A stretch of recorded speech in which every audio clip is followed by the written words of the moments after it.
আমাদের তো টেস্টের ওরকম কালচার কখনোই তৈরি হয়নি। জিততে চাই, ২টা টেস্ট ম্যাচই জিততে চাই। বাকিটা আল্লাহর ইচ্ছা। রিজিকে কি আছে জানি না। ক্যাপ্টেন সবশেষ যখন পাকিস্তানের সঙ্গে খেলেছিলেন পাকিস্তানের মাটিতে আপনার নেতৃত্বে দল জিতেছিল। আরেকবার পাকিস্তান, এবার অবশ্য ঘরের মাঠে। একদম শুরুতে জানতে চাই যে জেতা হবে তো সেটা কি ২-০, ১-০, ১-১ কি? না, জিততে চাই, ২টা টেস্ট ম্যাচই জিততে চাই। বাকিটা আল্লাহর ইচ্ছা। রিজিকে কি আছে জানি না। বাট চেষ্টা করব আমরা ২টা ম্যাচই জিতার এবং খুব ইম্পর্টেন্ট প্রথম টেস্ট ম্যাচটা। একটু আপনার ব্যাটিং নিয়ে আমি শুনতে চাই। আপনি বরাবরই ভালো উইকেট পেলে রান করেন। সেটা আমরা সিলেটে দেখেছি আপনার অনেকগুলো সেঞ্চুরি রয়েছে। ইনফ্যাক্ট গলে আপনি ব্যাক টু ব্যাক সেঞ্চুরি করেছেন বা মিরপুরেও আপনার কয়েকটা ভালো ইনিংস রয়েছে। তো নিজে কি সবচেয়ে বেশি এখন এনজয় করেন টেস্ট ক্রিকেট কিনা বা আপনার ব্যাটিংটা আগে নিয়ে একটু শুনতে চাই। না, ব্যাটিং সবসময় এনজয় করি। সব ফরম্যাটই ভাল লাগে। ব্যাটিং করলেই ভাল লাগে, বড় রান করলেই ভাল লাগে। বাট টেস্ট ক্রিকেট অবশ্যই স্পেশাল। এই টেস্ট ক্রিকেটে অনেক চ্যালেঞ্জ থাকে। সো টেস্ট ক্রিকেটে যখন বড় রান করতে পারে এটা একটা বাড়তি ভালো লাগার জায়গা এবং টিমের হয়ে যখন কন্ট্রিবিউশন করতে পারে এটা অবশ্যই বাড়তি একটা ভালো লাগার কাজ করে।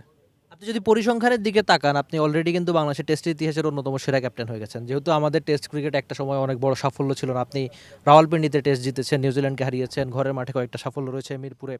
তো সব মিলিয়ে ক্যাপ্টেন শান্তর ফিলোসফিটা কি, বিশেষ করে টেস্টে?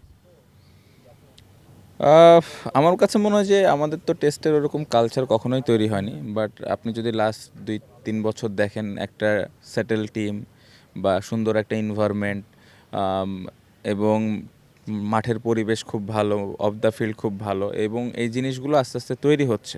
খুব ইম্পর্টেন্ট, একটা প্লেয়ার আর একটা প্লেয়ারকে রেসপেক্ট করে। সো এই জায়গাগুলো ইমপ্রুভ হয়েছে। অ্যাজ এ ক্যাপ্টেন আমি এই জিনিসগুলোই চাই এবং হারা জিতা থাকে সবসময়, সবসময় যে জিতি তা না।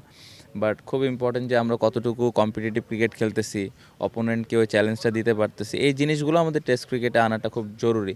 রেজাল্ট আমার মনে হয় যে স্লোলি আরও বেটারের দিকে যাবে। বাট রেজাল্ট আসার আগে এই প্রসেসগুলো মেনটেন করাটা খুব ইম্পর্টেন্ট।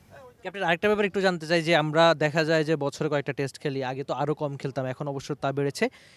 অনেকেই রয়েছে যে অন্যান্য দেশে যেখানে টেস্ট ক্রিকেটারদের অনেক বেশি রেসপেক্ট করা হয়, সেখানে আমাদের তো একটু সামান্য কম। বা আমরা যদি এখন দেখি আর্থিক ব্যাপার আপনি চিন্তা করলেও সাদা বলে ক্রিকেটে যে আর্থিক ব্যাপার, টেস্ট ক্রিকেটটা একটু পিছিয়ে আমাদের দেশে, যেটা বা বাস্তবতা আগে পরে অনেকেই স্বীকার করছেন। এটা কি একটু আক্ষেপের কিনা দেশের ক্রিকেট কালচারের জন্য?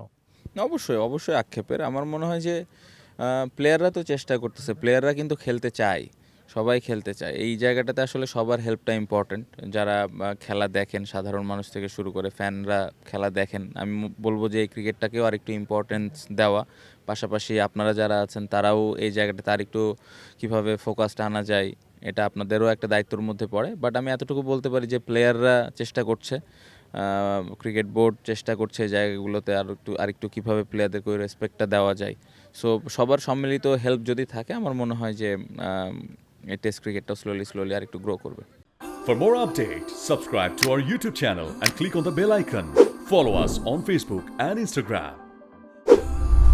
Download T Sports app to enjoy exciting games and highlights. Visit tsports.com.